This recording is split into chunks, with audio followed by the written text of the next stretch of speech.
হবে, বসতে হবে, আরো অনেকক্ষণ বসতে হবে।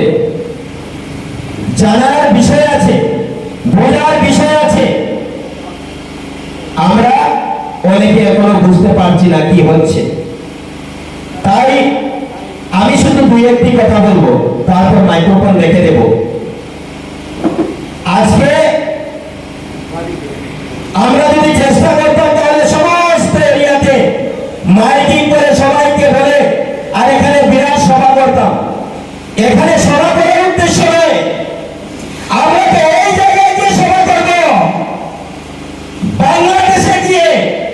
এই যে সুতারকান্দি বলা হয়েছে লক্ষাধিক হিন্দু যাবে, আমি বলবো লক্ষাধিক কেন, ভারতবর্ষের যত হিন্দু আছে, ভারতের যত হিন্দু আছে, প্রত্যেক ঘর থেকে বের হতে হবে।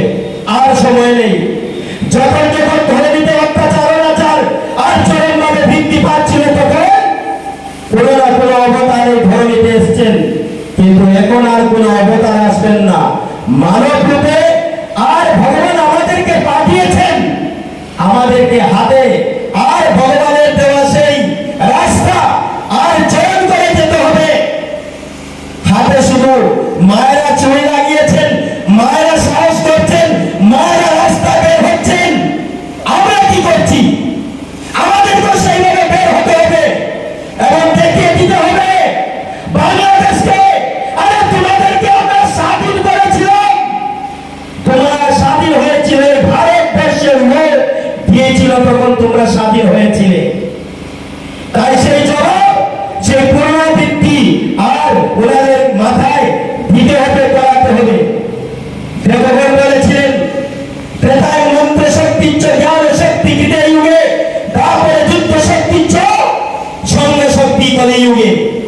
মন্ত্র আমরা জানি, অনেকে জানি মন্ত্র, কিন্তু আর মনের ভিতরে মাথা ঢুকাতে চাই না। কেন? আমাদের সনাতনের উপর আঘাত আসবে। এই যে বাংলাদেশে যে ঘটনা ঘটেছে, সমগ্র ভারতবর্ষে তথা সমগ্র দেশের মুসলমান সমাজকে কলঙ্কিত করেছে বাংলাদেশ। তাই আমি বলবো, শুধু হিন্দু নয়, যারা মুসলমান ধর্মের লোক আছেন, আসুন এগিয়ে এবং জবাব দিন, বাংলাদেশকে জবাব দিতে হবে। আজকে কি একটা বাংলাদেশ বারংবার অত্যাচারিত হচ্ছে, হিন্দুরা নির্যাতিত হচ্ছে, মা বোনদের বলাৎকার করা হচ্ছে, হিন্দুর মন্দির ভাঙচুর করা হচ্ছে। কেন? যদি বাংলাদেশ সরকারের এরকমের পরিকল্পনা থাকে, তাহলে বাংলাদেশ সরকার বলে দিক, আমরা বাংলাদেশে হিন্দুদেরকে থাকতে দেব না।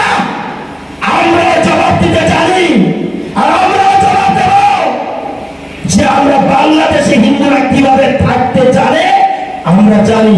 প্রয়োজনে হাতে যদি শাস্ত্র উঠাতে হয়, উঠাতে হবে।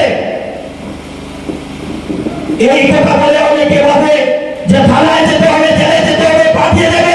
আরে জেলকে ভয় করে, জেলকে ভয় করে আমার মা বোনের উপর অত্যাচার, আমার সাধু সন্ন্যাসীর উপর অত্যাচার, আমার ধর্মগুরুর উপর অত্যাচার, আমরা চুপ বসবো?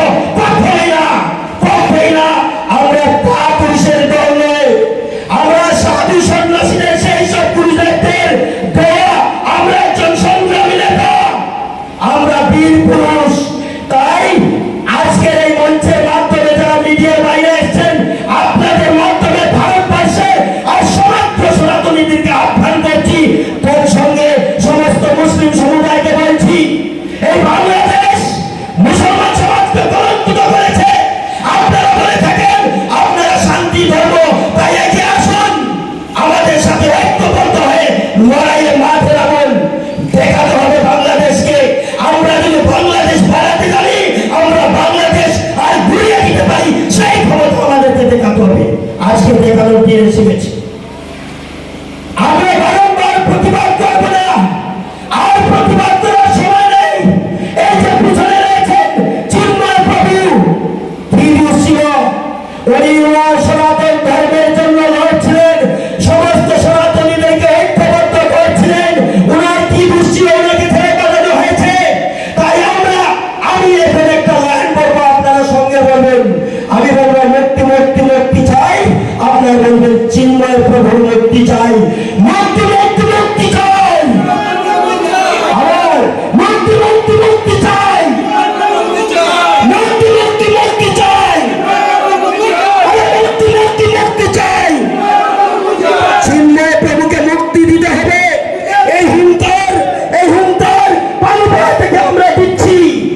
আগামী 1 তারিখে 1 ডিসেম্বর এবং বাংলাদেশের মাটিতে পা রাখবো।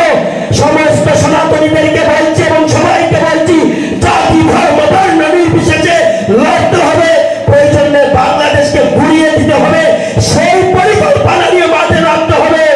হয় রক্ত ছড়াবো, না হয় রক্ত ছড়বে, পিছিয়ে যাবো না একটু যাবো। এই হুঙ্কার শুধু হুঙ্কার নয়, আমরা যারা সমাজের জন্য কাজ করি, হিন্দু মুসলমান ঐক্যবদ্ধ হয়ে কাজ করি, আমাদের মন্ত্রী আছে সর্বে ভবন্তু সুখিনঃ সর্বে সন্তু নিরাময়া সর্বে ভদ্রাণি পশ্যন্তু মা কাশ্যিৎ দুঃখভাগ বলে। অর্থাৎ এই পৃথিবীর সমস্ত প্রাণী সুখে শান্তিতে থাকুক, পিছিয়ে পড়া লোক এগিয়ে আসুক। আমাদের মন্ত্রে আমাদের যে কার্য পদ্ধতিতে কোনো কারণ ক্ষতি লিখে নেই, তাহলে কেন সনাতনী ধর্মের উপর বাংলাদেশে বারংবার সনাতনী ধর্মের উপর আঘাত করা হচ্ছে? মন্দিরের মধ্যে কোরআন বই রেখে সেই ছলনা করা হচ্ছে কেন? জবাব দিতে হবে বাংলাদেশকে। এই যে পিছনে যে মাল্যদান করেছি, আমি স্বয়ং দেখছেন যে বাংলাদেশের প্রধানমন্ত্রী তাকে মাল্যদান করেছি জুতা দিয়ে। আরে প্রয়োজনে যদি সামনে পেয়ে থাকি আর তাকে বাংলাদেশে গিয়ে জুতার মালা পরিয়ে দেব এবং এই থাপ্পড় লাগাবো। প্রধানমন্ত্রী যুদ্ধ না, তুই একজন দুষ্কৃতী, তুই একজন টেরোরিস্ট, তুই প্রধানমন্ত্রী যুদ্ধ না। দেখুন তো আমাদের প্রধানমন্ত্রী সমগ্র বিশ্বের জন্য কাজ করছেন, আর বাংলাদেশের প্রধানমন্ত্রী সে গণহত্যা করছে, হত্যা লীলা চালিয়ে যাচ্ছে, মা বোনের উপর অত্যাচার, সমস্ত পাবলিক ধরে ধরে হিন্দুদের উপর নির্যাতন করছে কেন? সেই সাহস কোথা থেকে পায়?